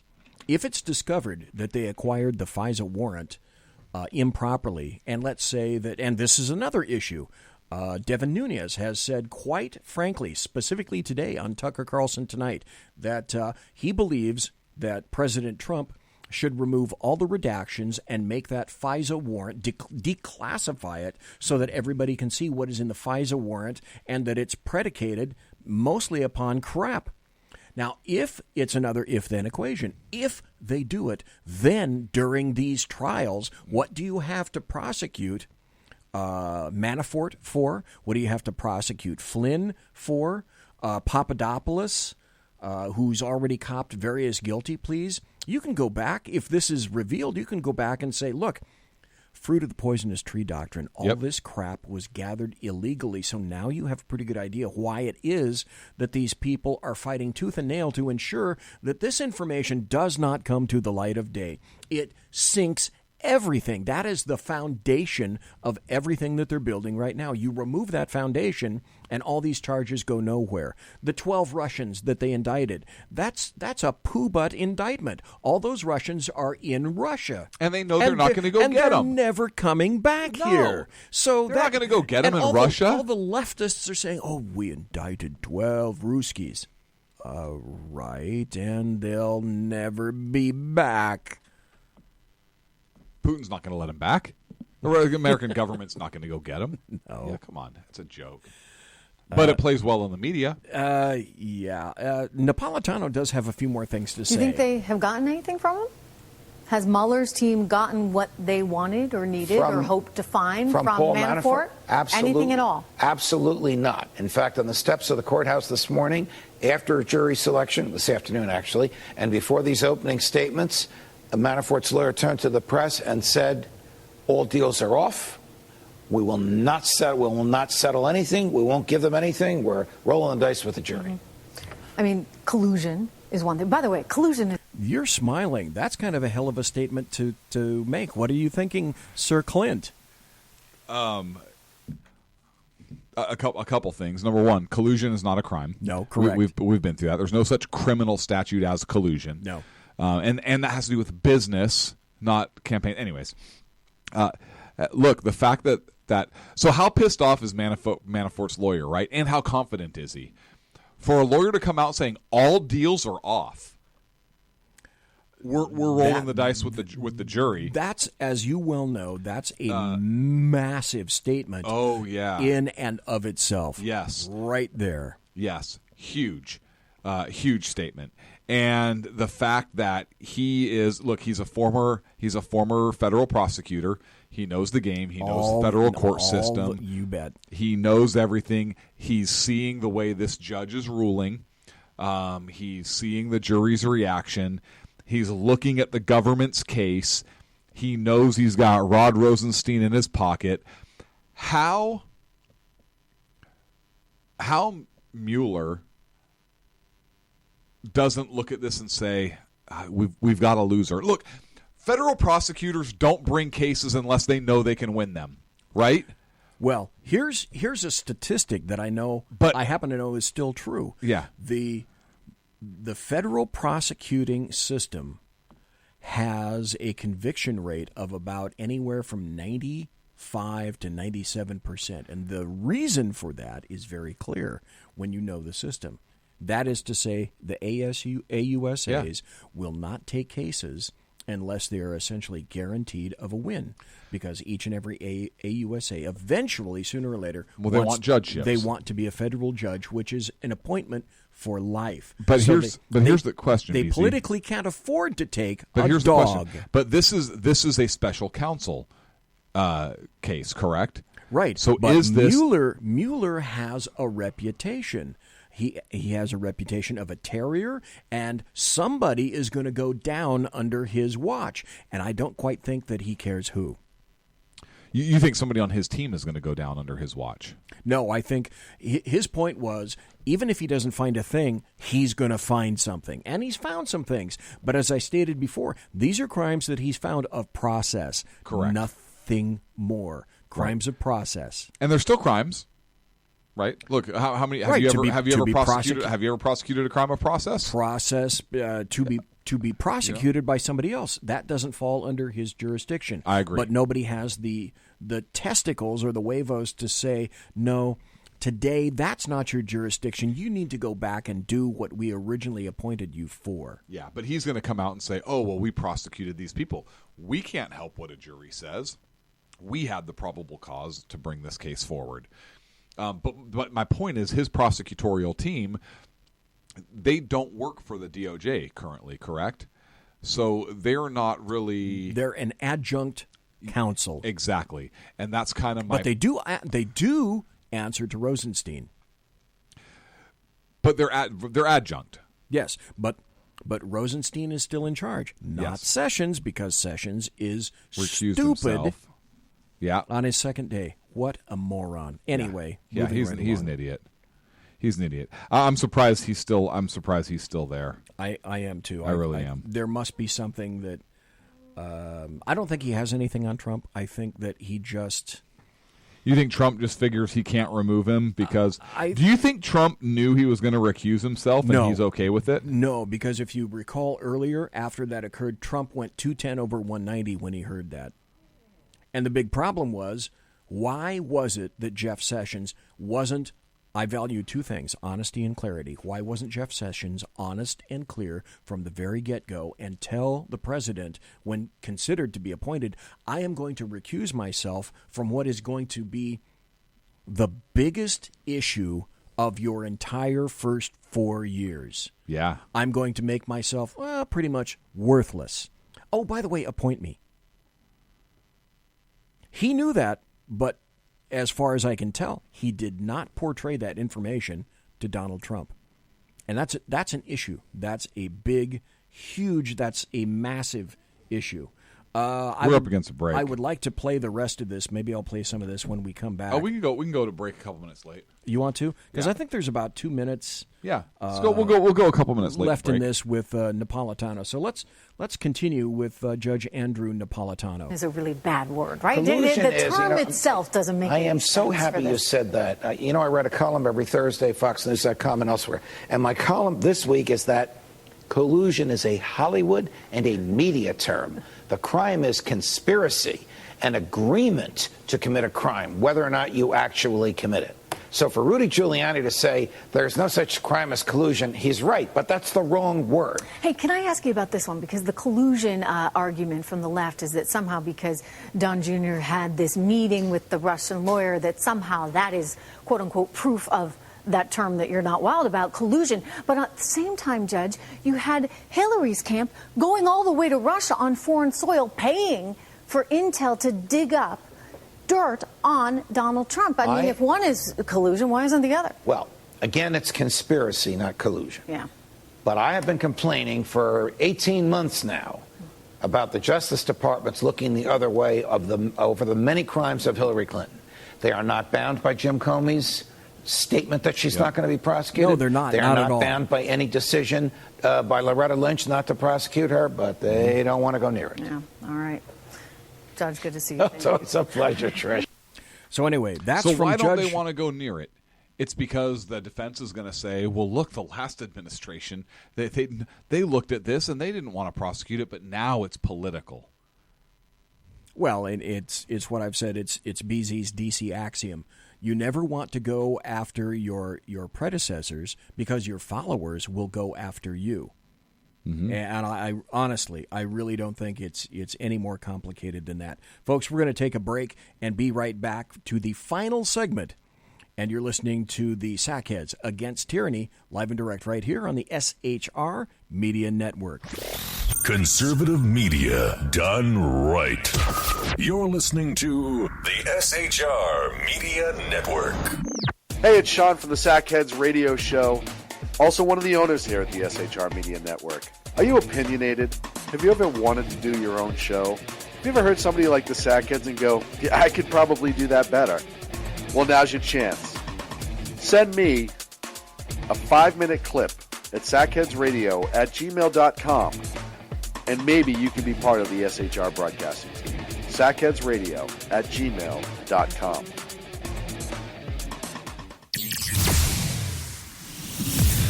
Broadcasting behind enemy lines in occupied California, a mere 2 miles from the state capitol, the bloviating Zeppelin's Berserk Bobcat Saloon Radio Show can be heard every Tuesday and Thursday night at 8 p.m. Pacific and 11 p.m. Eastern, only on the SHR Media Network. Go to shrmedia.com to listen. You can also watch on the SHR Media Facebook page and the SHR Media YouTube channel. No goldfish were abused in the making of this ad. When dirty politicians, shadow governments, and deceptive Islam blind the world with fake stream media smoke, their only fear is one man with a cane. I'm Dave Milner. Join me through shrmedia.com, highplainstalkradio.com, and the Western Free Radio Network at Spreaker, YouTube, and iTunes for a different perspective weekly on the Unpleasant Blind Guy. And catch me on Jeff Mitchell's EDL Radio on blogtalkradio.com. There's no surrender ever. Because truth is not always pleasant. Hey guys, it's Sackhead Clint. I'm excited to tell you about a brand new show here on the SHR Media Network. I'm teaming up with the one and only all-powerful, the bloviating Zeppelin, sitting here to my left, bringing to you a fresh new show here on the network. It's Against Tyranny. And we'll be picking up where the Sackheads left off. Excited to be with you, sir. Sackheads Against Tyranny. We're going to chat. We're going to chat Wednesday nights. SHAT. Sackheads Against Tyranny. Wednesday night, 11 p.m. Oh, it's the same time, right? 11 p.m. Eastern, 8 p.m. Pacific. Same SAC time, same SAC channel. Yeah. SHRmedia.com. See what I did there? It's your business diva here, Melanie Collette. I am inviting you to a front row seat as I discuss some of the most intriguing details of wealth and finance with today's movers and shakers in the world of business. Listen in and discover financial truths on a global, domestic, and household scale. Uncover topics that will impact your wallet today and in the future. Money Talk with Melanie airs Monday through Friday, 5 p.m. East, 2 p.m. West, right here on SHR Media and High Plains Pundit Talk Radio. You can't afford to miss it. Human by race, Christian by faith, American by nationality, and conservative by choice. Reverend Ralph J. Chittum Sr. is the right guy on SHR Media from 8:05 to 9 p.m. Monday through Friday. And if on the rare occasion I am ever wrong, I will still always be right. The right guy on SHR Media.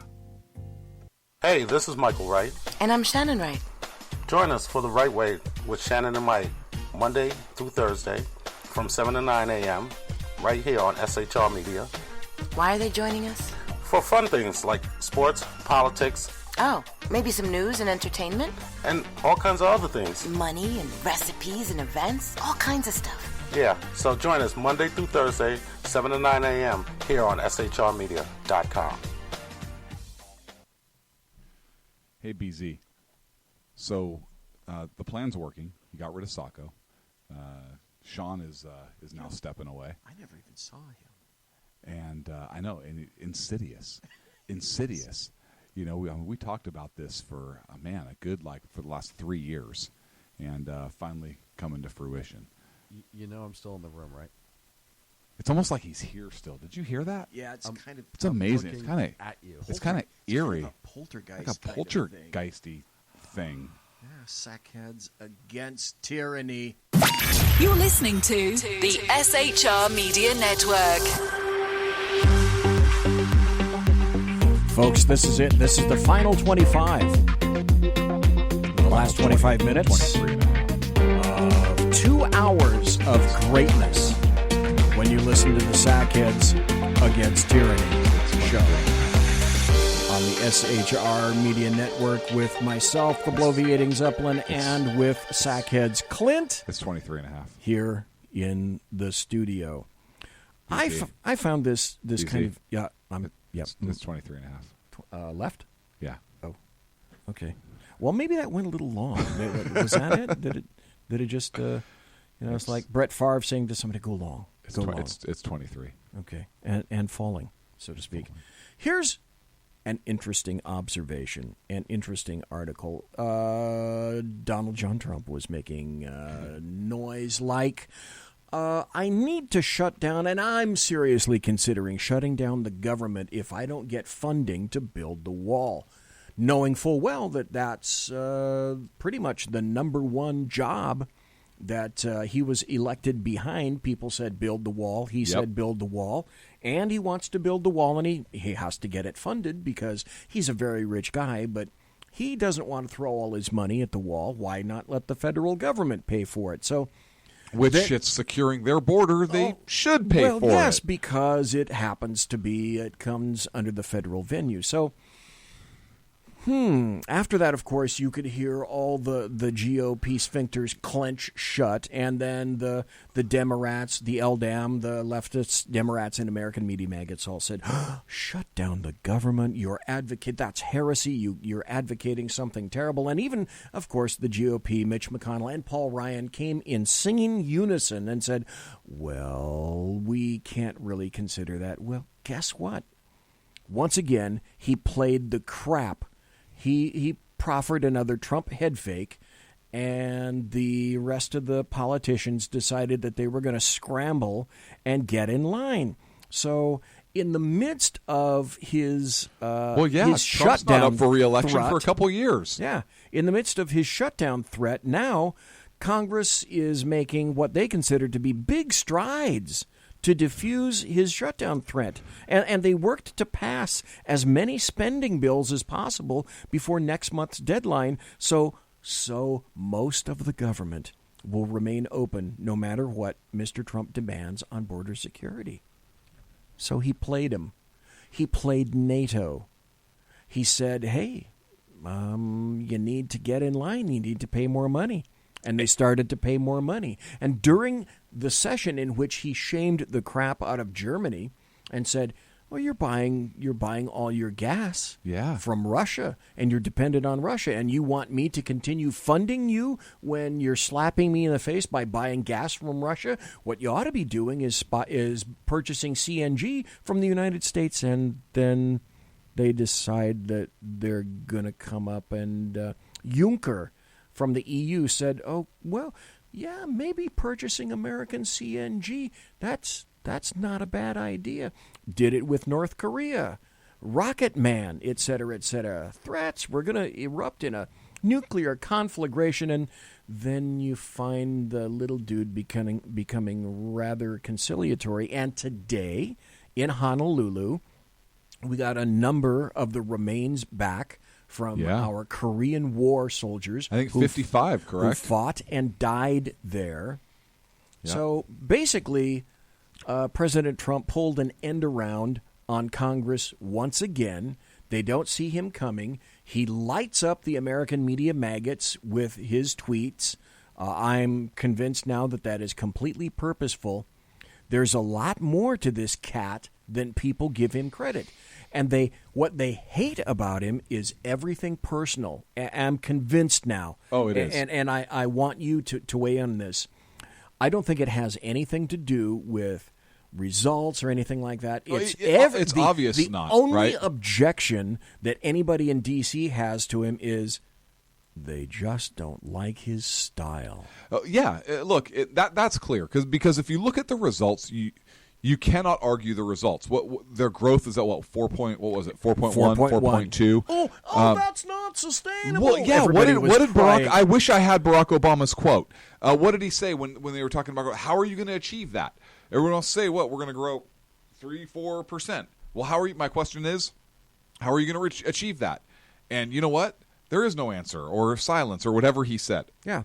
They mocked the idea that we could have economic growth over 4%. And all those jobs that you see leaving, those jobs aren't coming back. I've said those jobs aren't coming until they come back. And last week, Trump went to United States Steel, and there were steel workers crying because after 2 or 3 years, they're getting their jobs back. And United States Steel just opened for business 2 new plants. Yes, and what does that mean is going to happen midterm elections in Pennsylvania? Well, I think Pennsylvania is going to stay red. Right. I think Michigan is going to stay red. I think Ohio is going to stay red because he's bringing jobs back. He's bringing manufacturing jobs back. Jobs that haven't been, jobs that have not been in the U.S. for how long, BZ? 15 years? Yes, at least. At least. I mean, gosh, I remember going to see my daughter in Ohio, and she driving through Detroit. I had to go into Detroit to fly into Detroit, and it was. I mean, you could tell Detroit used to be a booming town with the auto industry. It was nothing. Like there was abandoned buildings and factories and everything just gone. Oh, portions of Detroit look like Hiroshima. Yeah, it was bizarre. But you look at what's coming back and the jobs that President Trump is bringing back because of his policies, his deregulation and so forth, and it's huge. And look, you have steelworkers. You just said it yourself that are crying because they're getting their jobs back for the first time in a couple years. You think that's not going to play well? First of all, with the economy, but second of all, with his reelection, and it's driving the left freaking nuts. You can't argue with the man's results. No. You can't. And look at the Dow Jones. Look at what he's done in terms of NATO and paying their fair share. Look at what he's done, as you've already mentioned, right? Talks with North Korea, the talks with Russia, and I'm not talking about the election, right? I'm talking about the actual talks with Putin. And opening those doors. There was an article that came out this week where President Trump said he'd be willing to meet with Iran, and open negotiations with Iran. So he's doing a good job. I mean, he's doing a tremendous job. How do you argue with the America First agenda? How is that bad? Why do the Democrats and the left and the socialists think that America First is bad? Why do they not have an appreciation for their national heritage? Why do they want to stifle? Why do they want to stifle creativity? Why do they want to stifle entrepreneurship? Why is that? Because they are sufficiently cowardly and craven as to make everything all about votes and power and money. Votes and power and money. And really, it's about population control. Control through regulation, control through, right? Exactly. Because if you control the people, and then it's all about Cass Sunstein, right? You frame the argument, nudge. You nudge the people in the direction you want them to go. You frame their choices for them, so no matter what they choose, they're choosing something that is acceptable to you. Well, that's not what Trump's doing, right? Trump is not framing choices in terms of maintaining power. Donald Trump, in my opinion, is framing choices in order to further America, to make America better. If he really cared about maintaining power, if this were just about power, do I think he's kind of a narcissist? Probably. The man's a multi-billion-dollar. Of course, hell he is. Yes. Who isn't in that position? But who in D.C. isn't? But I really believe that Donald Trump puts America first, even above his own politics and reelectability. And that's evidenced by the fact that he won't get the hell off of Twitter. He says whatever the hell he wants. That's very true. He tweets stuff out. He knows that what he tweets gives people fodder. He knows that. He knows that there are people in middle America that don't like some of the things he tweets. I don't like some of the but things I he don't tweets. like some of the things. But here's the thing. On the other hand, he doesn't give he doesn't care. He doesn't care. And he doesn't care because he doesn't need to be president of the United States. Donald Trump Absolutely. does not need to be president of the United States. He had a major multi-billion-dollar empire that he could have lived out the rest of his days and have been just happy no matter who was in power. But Donald Trump decided to run for president of the United States, and Donald Trump is making policies and changes and progress in order to bring America back. In my opinion, it is working. That's the facts. You look at just unemployment and everything else that we've already discussed. And I think that even if I think that he's making these choices for the sake of the country and not for the sake of a re-election campaign. I completely believe I really do. Oh, I do too. And that's so rare for a politician. Every politician is trying to think about the next election, right? Oh, we're not going to rock the boat. I don't want to fund the border wall because I might not get reelected. Donald Trump doesn't care. I think if he gets to 2020, he'll address it then. I really don't think he's looking that far forward. He's giving all these rallies right now these days because he wants to make sure that he gets some kind of a return in November. Mm-hmm. But in the meantime, and these people all hate it, he is manipulating the hell out of Congress. Well, you look at who won the primaries in this election cycle. They were people who he endorsed. Yes. People he endorsed were winning. Yep. People that were anti-Trump got their butts kicked. The Senate cleared, a $154 billion package, and it funds the FDA, it funds the IRS, a bunch of other programs, and now the senators, because of him saying that he wanted to shut down the government if he doesn't get funding for the wall, they've already passed, because of his mouth music, 7 of the 12 bills needed to keep the government running. Oh, what about to fund the wall? I don't know. I don't know where that is. It might be part of it. I do not know. Yeah, but he might say, you know what? I'll sign these 11 if. But there's one right here that's going to keep everything open.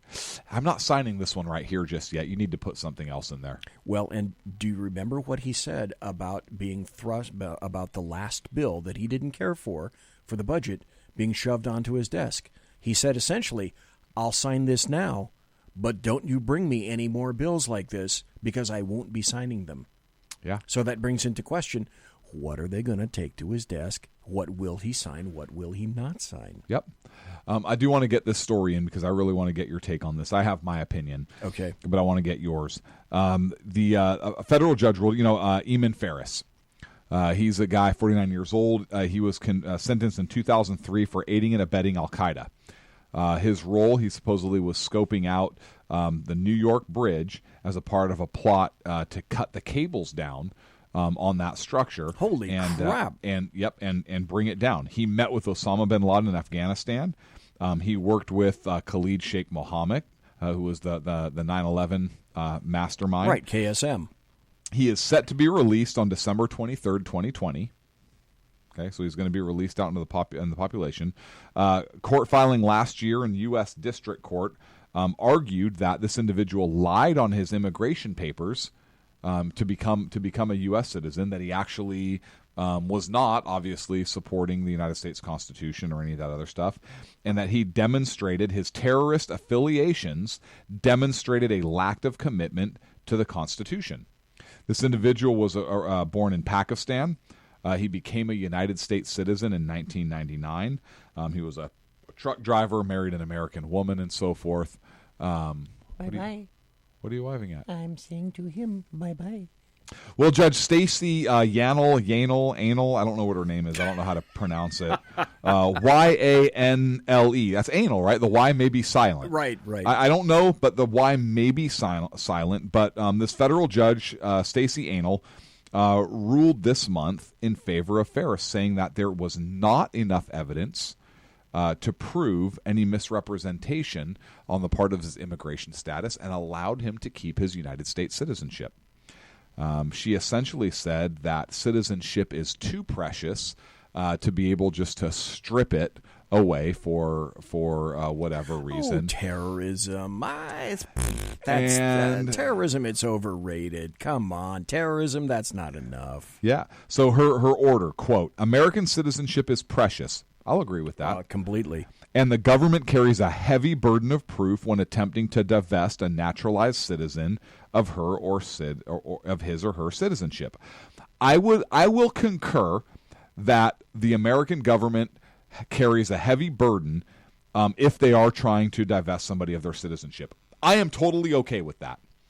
If you are trying to divest somebody of their citizenship, you better make damn sure that you are making a good case and that citizenship should be revoked in extreme cases. Now, in my humble opinion, if somebody is plotting with terrorists against the United States and they are convicted, number one, that's treason. That's called a clue. Which I'm pretty sure is punishable by death. Or used to be. And terrorism, which are two offenses that should immediately, upon conviction, as part of sentencing, qualify somebody for stripping them of their United States citizenship, particularly if they were not born here. Bingo. If you're not born here and you became a naturalized citizen, you should be stripped of that.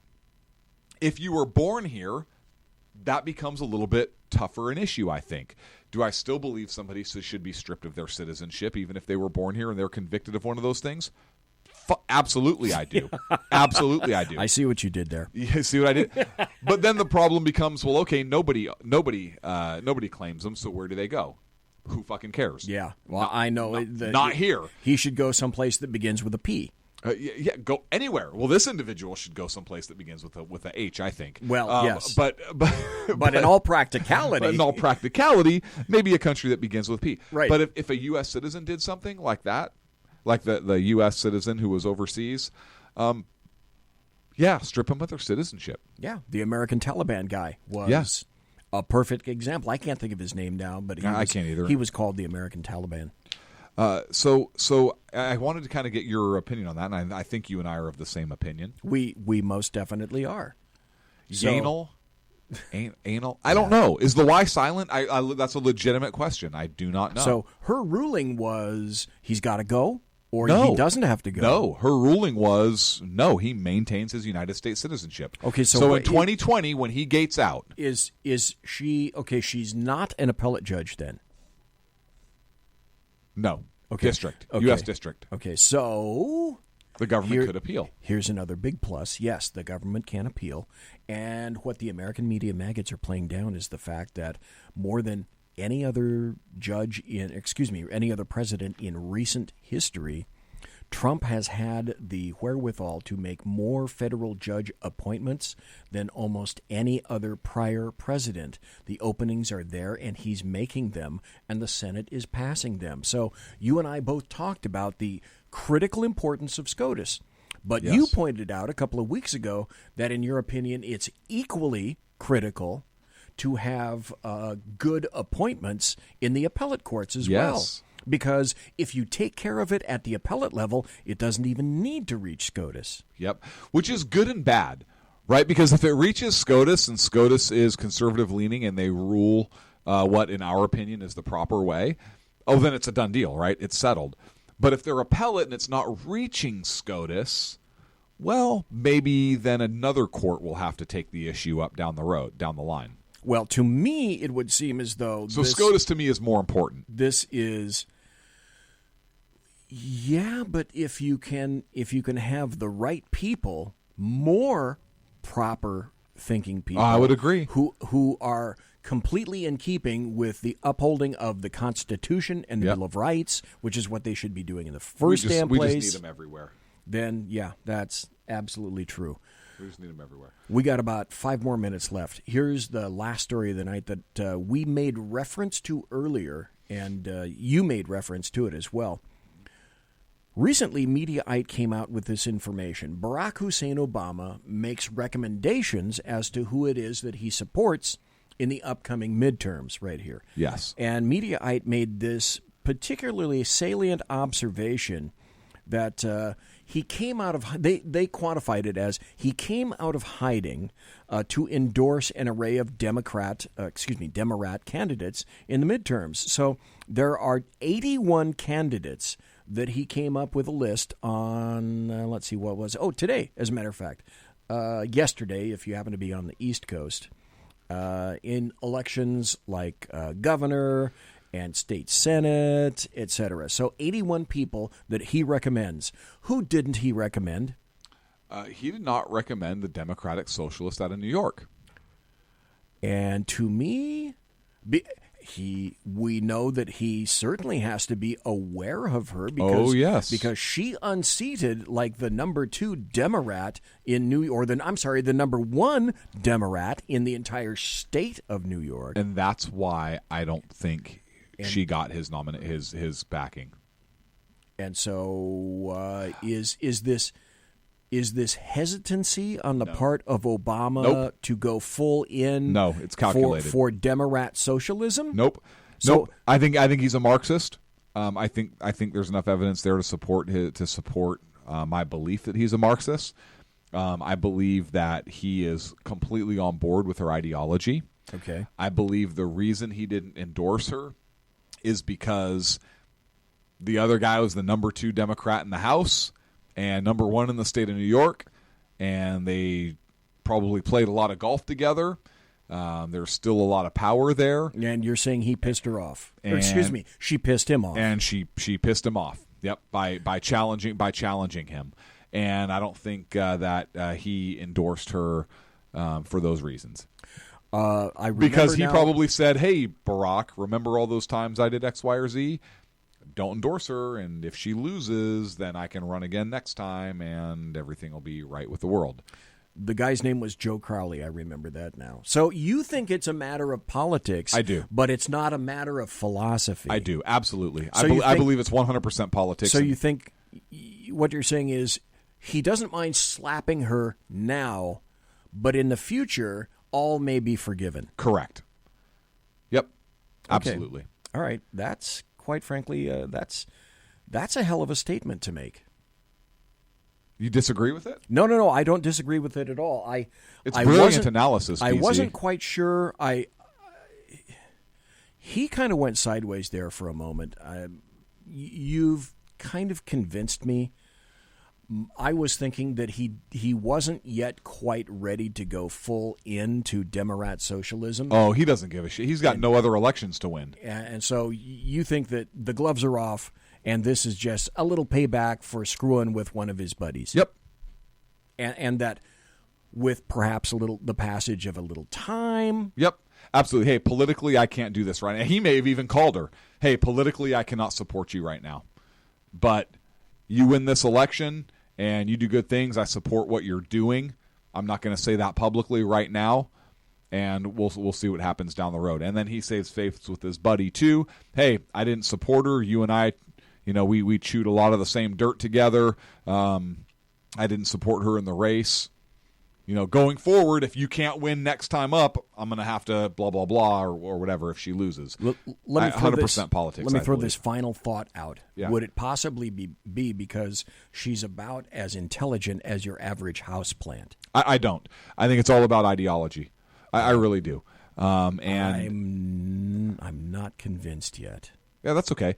I believe that we know that there is a huge, I don't want to say civil war within the Democratic Party, but there is a huge identity crisis in the Democratic Party right now. Oh, thank God there is. And I think that Barack Obama, if you look at his policies and his background, so I believe he is a Marxist, and he is 100% on board with that. I believe that's the direction he wants to push. You look at the socialized health care. You look at the things that he wanted to accomplish. I 100% believe that he's on board with that and is okay with it. And so this makes perfect sense to me. I wouldn't expect him to support her, particularly given the fact that the Democratic Party as a whole is a little pissed off at her right now. The establishment. This guy was establishment. Yes, he was. Barack Obama was president of the United States, worked with the establishment Democrats. They helped get him elected. They kind of groomed him along. I think they kind of kept some of his more out there policies in check. and he couldn't come right out and say he was a socialist like Maxine Waters and so forth. But I think that's where his sympathies lie. I think all of the evidence is there to support that analysis. So basically what you're saying is this is just a little bit of penance. She Yes. has to pay some penance. Yes. She has to spend a couple of hours in the penalty box. Time out, yep. And for having then- the nerve and to... then when she emerges, all will be well. If she emerges, yes. Okay. If she emerges. All right. If Ladies she and gentlemen, survives this race, all will be well. Survives not literally, but meaning if she gets elected. True. Yep. This is it. It's a cut. It's a wrap for the Sackheads Against Tyranny. We will see you next Wednesday night at 11 p.m. Eastern and 8 p.m. Pacific. It'll be Sackheads Clint and Sackheads BZ. And Sackheads Bobcat. Right. Live and direct on the SHR Media. Where's the Bobcat? There he is right there. So, folks, thanks for listening tonight. We appreciate it. Come back next Wednesday, tomorrow night, on the Bloviating Zeppelin's Berserk Bobcat Saloon Radio Show. I think it might be Ken McClinton. Good night, everybody. Good night.